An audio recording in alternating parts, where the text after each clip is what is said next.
नमस्कार, आप देख रहे हैं मजदूर समाचार। मैं हूं नरेश और अभी हम लोग बैठे हैं क्रांतिकारी मजदूर मोर्चा के कार्यालय फरीदाबाद पर, जहां पर क्रांतिकारी मजदूर मोर्चा के महासचिव सत्यवीर जी भी हैं। अभी हम जिस विषय पर बात करने जा रहे हैं वो ये है कि कल मजदूर समाचार के एक लाइव के दौरान आपने देखा था कि 6 सेक्टर में काम करने वाले और आज़ाद नगर मजदूर बस्ती में रहने वाले एक मजदूर साथी की हृदय विदारक मौत हो गई थी, जिसमें मुख्यतः फैक्ट्री प्रबंधन की अडगर्मिता, लापरवाही, गैर जिम्मेदाराना हरकत और फैक्ट्री मैनेजमेंट द्वारा मजदूरों के शोषण उत्पीड़न की इंतहा की बातें सामने आ रही थी। और कल तक ये तय था कि तमाम परिजन और पड़ोसी रिश्तेदार मिलकर फैक्ट्री गेट पर प्रदर्शन करके 50 लाख रुपए का मुआवजा मांगेंगे, लेकिन अभी कुछ देर पहले उस मामले का पटाक्षेप हो चुका है। लेकिन कल से लेकर अभी तक क्या सारा मामला रहा, क्या कार्रवाई रही, किस तरीके से चीज़ें रहीं, क्या क्या चला, क्या क्या हुआ, इस सारे मामले में क्रांतिकारी मजदूर मोर्चा के तमाम कार्यकर्ता लगातार लगे रहे और उस सारी जानकारी को आपसे साझा करने के लिए हमारे साथ हैं सत्यवीर जी। नमस्कार, और कृपया ये बताएं कि ये सारी कार्रवाई क्या रही और सारी कार्रवाई को आप कैसे देखते हैं? नमस्कार। देखिए, पिछले महीने वीनस फैक्ट्री में कुंदन शर्मा की मौत हुई। अभी उसकी चिता की राख मुश्किल से ठंडी हुई थी कि कल एक और मजदूर मालिकों के हाथों मारा गया। मजदूर का नाम मोतीराम है, जो 40 वर्ष के थे और वो आज़ाद नगर में ही रहते थे। सेक्टर 6 में सुपर ऑटो नाम की एक कंपनी है, उसमें वे काम करते थे। 10 साल से काम करते थे। संडे को उनकी तबीयत पूरी तरह से ठीक नहीं थी। वो उस दिन आराम करना चाहते थे, लेकिन मालिक ने उन पे दबाव डाला। सबसे पहले तो उनको प्रेम से ही मना लिया कि आप आ जाओ, 2 घंटा काम करो यहाँ पे और आप चले जाना। अब बहुत ज़रूरी काम है, कोई ज़रूरी ऑर्डर उनको देना है। मोतीलाल जी बहुत कुशल वेल्डर थे, उनके सिवा उनका काम हो नहीं रहा था।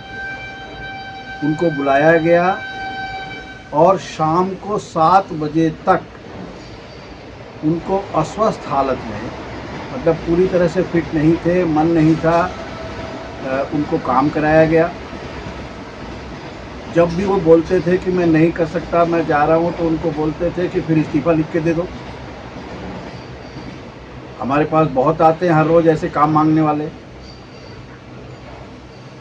सुनने में ये आया है कि वो इस्तीफ़ा लिखने भी लगे थे, लेकिन उनके एक साथी ने बोला कि भाई 1 महीना है दिवाली को, अब तुम काम छोड़ दोगे तो कैसे, दिवाली के त्यौहार के दिन भी कहीं घर में फाका ना हो जाए। इसलिए उन्होंने 7 बजे तक काम किया और जैसे तैसे वो घर पहुँचे। जैसे कि हमने बताया, वो पूरी तरह से ठीक नहीं थे। क्या बीमारी थी ये भी डॉक्टर के पास चूँकि गए नहीं थे, हम नहीं कह सकते। लेकिन अगले दिन यानी सोमवार को फिर वो काम पे जाने को इंटरेस्टेड नहीं थे, आराम करना चाहते थे। उनको फिर काम पे बुलाया गया और दोपहर को जब वो फैक्ट्री में ही लगभग गिरने की स्थिति में हो गए, बैठ गए नीचे और उन्होंने बोला कि मेरी तबीयत बहुत ख़राब है, मुझे ईएसआई में पहुंचा दो। तो मालिक ने, मतलब वो सुपरवाइज़र ने, मैनेजर ने मालिक की तरफ से बोला कि हम नहीं जानते ईएसआई वगैरह कहाँ जाना है, तुम गेट पास लेके चले जाओ, जहाँ मर्जी जाना है चले जाओ। अब वो बीमार आदमी, शरीर साथ नहीं दे रहा था, एनर्जी बहुत कम थी। उन्होंने फैक्ट्री में से ही अपने बेटे को फ़ोन किया, उनका 17 साल का बेटा है रवि, कि बेटा मेरे को आके ले जाओ। मैंने इनको ईएसआई में भेजने का बोला, इन्होंने नहीं माना और तुम आके मेरे को ले जाओ, मैं चल फिर नहीं सकता।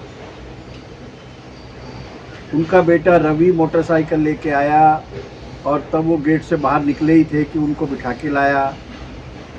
अब उसको इतनी समझदारी नहीं थी कि वो डायरेक्ट वहाँ उनको हॉस्पिटल ले जाता। वो सोचा कि पहले घर लेके जाएंगे, उसके बाद मम्मी को बताएंगे, फिर उसको लेके जाएंगे। वो घर आए और 2 मिनट में ही वो जैसे ही उठे फिर से गिर पड़े और फिर वो नहीं उठे। उनको बीके हॉस्पिटल ले जाया गया, जहां डॉक्टर ने उनको मृत घोषित कर दिया। ये कल की बात है। घटना चूँकि आज़ाद नगर की थी। आज़ाद नगर के बच्चे बच्चे को मालूम है कि क्रांतिकारी मजदूर मोर्चा संगठन क्या है और क्या करता है। तो वो यहाँ पे आए, हमारे कार्यालय में पहुँचे। काफ़ी कई 50 से करीब लोग थे और नरेश जी से और हमारे बाकी कार्यकर्ताओं से बात हुई। उन्होंने पुलिस स्टेशन में उनके साथ गए, शिकायत दर्ज हुई और उसके बाद में जो हुआ वो बहुत ही तकलीफ़देह है। बात हुई थी उनके साथ कि जैसा वीनस फैक्ट्री में हुआ था, ये मालिक इतने संवेदनहीन और इतने जालिम हैं कि यदि डेड बॉडी को उनके कारखाने के सामने या घर के सामने रख के उनको ना बोला जाए तो वो किसी भी मदद देने को, कैसी भी मदद देने को तैयार नहीं होते। तो उनको राज़ी किया गया कि वो जो है डेड बॉडी को वहाँ लेके चलें बीके हॉस्पिटल से फैक्ट्री में। लेकिन इस बीच में मुजेसर पुलिस स्टेशन का भी रोल उसमें शुरू हो गया और मालिक बहुत चालाकी से इस बात को अवॉइड करने में कामयाब हो गए कि नहीं, जो बात करनी है वो पुलिस स्टेशन में कर लेंगे, पुलिस SHO साहब हैं उनके सामने बैठ के कर लेंगे, फैक्ट्री में ले जाने की क्या ज़रूरत है। तो इस बीच में कुछ बातें ऐसी हैं जो हर मजदूर परिवार ने देखना चाहिए, समझना चाहिए कि अभी हम लोग पुलिस स्टेशन से आ रहे हैं, मुजेसर पुलिस स्टेशन से, कि जब ऐसे परिवार पे जब बहुत बड़ा मुसीबत का पहाड़ टूटता है तो उनके जो बिल्कुल निकट वाले परिवार वाले हैं वो अपनी सूझबूझ जैसे खो देते हैं। तो ऐसे में जो दूसरे नंबर के जो रिश्तेदार हैं, एक तो उनका रोल बहुत कई बार संदेहास्पद हो जाता है और इस मामले में तो हमें जो बाद में पता लगा अनौपचारिक रूप से, जब हम बाकी लोगों से बात कर रहे थे आज़ाद नगर के, तो उन्होंने बताया कि ठेकेदार ने यहाँ के कुछ लोगों से संपर्क किया, आज़ाद नगर के कुछ लोगों से संपर्क किया और वो पीड़ित परिवार के साथ ही पुलिस स्टेशन में पहुँचे और पुलिस स्टेशन में मैनेजमेंट के कंपनी की तरफ से भी कुछ लोग आए और जैसे बातचीत शुरू हुई तो 50 लाख की उनके सामने डिमांड रखी गई। लेकिन 2 मिनट भी नहीं हुए और उन्होंने उनके बोलने का इंतज़ार भी नहीं किया कि कुछ उनके रिश्तेदार जो बिल्कुल मतलब उनके पिताजी, बेटा या पत्नी नहीं थे, उन्होंने बोला नहीं चलो 50 ज़्यादा लग रहा है तो आपको 10 ही लाख दे दो। मतलब 50 लाख पे उनका क्या कहना है उसके बोलने का इंतज़ार भी नहीं किया और 50 से सीधे जो है वो 10 लाख पे आ गए।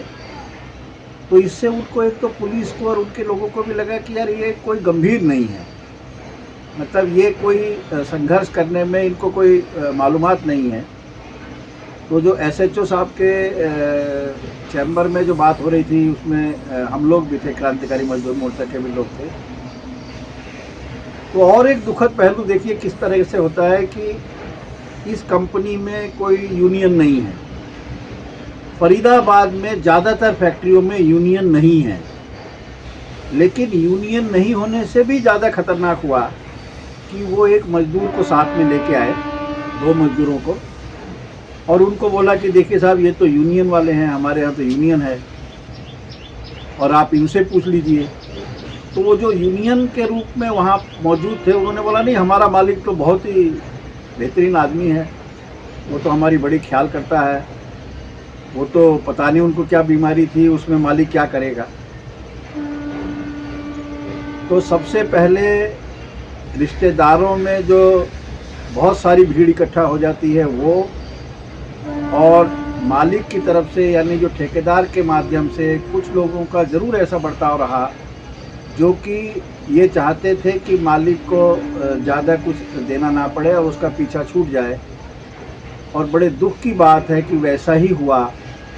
फिर जब 10 लाख की डिमांड हुई तो मालिक ने 10 लाख भी देने से मना कर दिया। वो बोला नहीं, मैं 3 ही लाख दूंगा। फिर वो पुलिस के दरोगा जी ने बीच बिचाव कर दिया कि तुम 5 मांग रहे हो और ये 3 बार बोल रहा है तो तुम 4 ही दे दो।